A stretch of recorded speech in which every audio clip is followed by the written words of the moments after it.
Queremos profundizar sobre las novedades en el caso La Polar. Para ello nos acompaña el abogado querellante de los accionistas minoritarios, Andrés Sepúlveda. Abogado, gracias por acompañarnos en el día de hoy. Muchas gracias a ustedes por la invitación. Abogado, efectivamente esta ley, esta modificación de la ley de lavado de activos, ¿cambia el panorama procesal para los imputados por este caso? Efectivamente puede significar un cambio importante. Existe en materia penal un principio que se llama principio pro reo. Esto significa básicamente que la ley más beneficiosa al tiempo en que se realice el proceso, ya sea que ésta se haya introducido aún después de la comisión de delitos, va a ser la que va a prevalecer y a la cual el tribunal está obligado a aplicar. Ahora, entendemos que por el tema del lavado de activos había la posibilidad, por lo menos teórica, de condenas de hasta 15 años de cárcel, o sea, de condenas efectivas. ¿Eso se acaba con esta ley? Efectivamente, la ley del lavado de activos en particular no hacía distingo con respecto a cuál era el delito base, y efectivamente fijaba penas hasta 15 años privativa de libertad. Claro que cambia, porque la introducción que se hace al artículo 27, que es particularmente lo que modifica y que cambia todo el escenario, lo que hace en definitiva es que dice que no puede haber una sanción mayor que el delito que da lugar al lavado de activos. O sea, hay que entender básicamente, para explicarlo mucho mejor, porque entender el lavado de dinero no es una cuestión sencilla, de que por lo general se cometen delitos, de esos delitos salen fondos y las personas que cometen estos delitos luego realizan una serie de conductas, algunas pueden ser lícitas, otras ilícitas, para disfrazar en definitiva el origen ilícito de estos fondos iniciales. Estos primeros delitos tienen una pena, en este caso María Isabel Fará, Julián Moreno se le está acusando de hecho están formalizados actualmente por uso de información privilegiada y alcalde además y ellos tres por el uso de entrega de información falsa al mercado. Y estos dos delitos tienen penas que llegan hasta los 5 años. Entonces, en definitiva, cuando la ley, el lavado de activos no puede tener una pena mayor que la de estos dos delitos bases, claro que modifica importantemente la pena o la prognosis o la proyección que podría tener a futuro. O sea, en la práctica, con la nueva ley, ahora la pena máxima a la que podrían arriesgar eventualmente a estas personas baja de 15 a 5 años y por lo tanto es excarcelable. Exacto. O sea, efectivamente la ley 18.216, que fija beneficios penitenciarios, lo otorga hasta los 5 años en el caso de la libertad vigilada. Y eso podría significar que estas 3 personas podrían el día de mañana, si aceptan un juicio abreviado y se le ofrece, la Fiscalía le ofrece una pena que no exceda los 5 años, efectivamente podrían cumplirla en libertad. Abogado, lo escucho y la impresión que me da por lo tanto es que gracias a esta ley, cualquier posibilidad de que los responsables del escándalo de La Polar vayan a la cárcel se acabó. A mi juicio el Congreso ha sido en este caso el mejor defensor de Julián Moreno, de Pablo Alcalde y María Isabel Fará, porque en definitiva si no hubiese sido por la introducción legislativa, el riesgo era mucho mayor. Ni siquiera hubiesen podido acceder a tener un juicio abreviado, ¿ya? Desde esa perspectiva es el Congreso en definitiva, porque aquí no hay que responsabilizar ni a los jueces ni al Ministerio Público, ellos están obligados a aplicar la ley como se la entrega. Introdujeron una innovación legislativa que en definitiva lo único que hace, el único efecto práctico, es que le entrega un beneficio a un grupo selecto, en este caso a estas 3 personas. ¿Por qué? Porque hay contados procesos en los cuales se están llevando a cabo una persecución por lavado de activos. Entonces, en definitiva, parece realmente un traje a la medida. ¿Cómo se explica usted, abogado, que haya ocurrido esto en el Congreso? En realidad yo creo que es un retroceso. Yo creo que es un retroceso desde 2 perspectivas, y te lo voy a explicar. Primero, de una perspectiva normativa.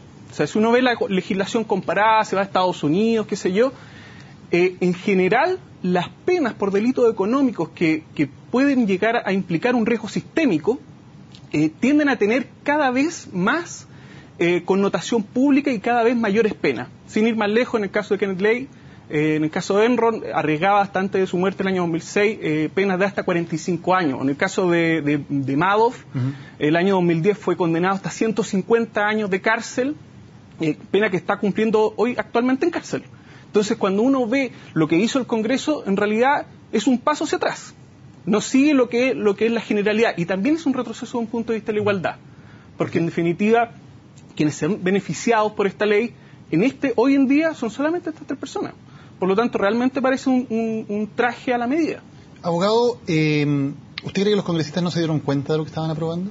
Yo ignoro cuáles han sido los antecedentes con los cuales obraron los congresistas al momento de dictar este fallo, sobre todo en la oportunidad, porque estamos a puertas de la acusación en el caso de La Polar.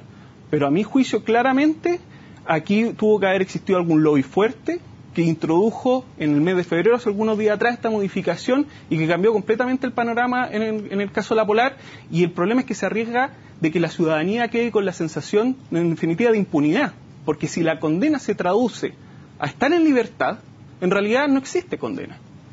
Cuando se dice que tuvo que existir un lobby fuerte, esto en la forma, digamos, en que se produjo, uno entiende que también por parte del gobierno que promulga sin reparos esta ley también estaba de acuerdo, o no se dio cuenta de este punto, no aquilató la importancia que podía tener para un caso judicial como este. Yo entiendo que uno de los antecedentes que existieron, que sirvieron de base para, en definitiva, dictar esta ley, fue tratar de homologar que no existiera un delito de lavado de activos que fuese más gravoso que el delito base, ¿ya?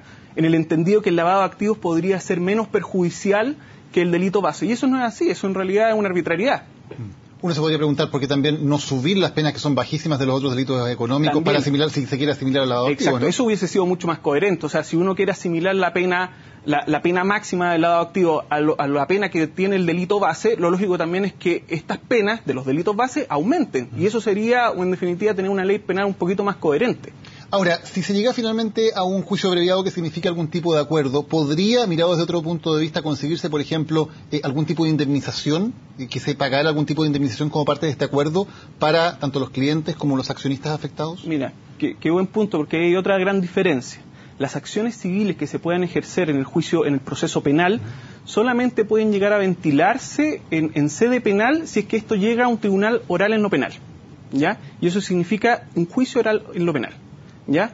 Juicio abreviado se ventila en el juzgado de garantía. Eso significa que las acciones civiles no pueden ventilarse en el juzgado de garantía y habrá que esperar que exista una condena en materia penal para intentar ejercer la acción civil luego en tribunales civiles, en los tribunales de letras, ¿ya? O sea, también se pierde esa oportunidad en lo inmediato, porque sabemos que los juicios civiles además son larguísimos en Chile. Son larguísimos, sin perjuicio de que una introducción, una modificación y se rigen conforme a las reglas del juicio sumario. Igualmente, como no ha llegado la reforma procesal civil, igualmente estamos hablando de años de tramitación.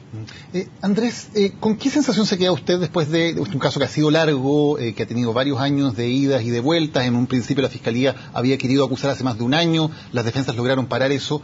¿Con qué sensación se queda usted? En realidad en este momento, más que nada molestia.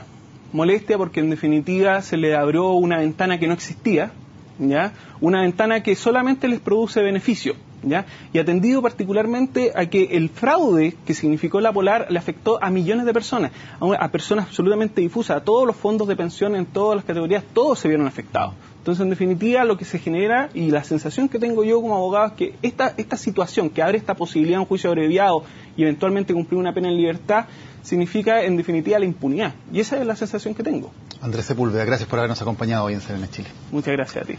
Vamos a hacer una pausa. Esto es CNN Prime.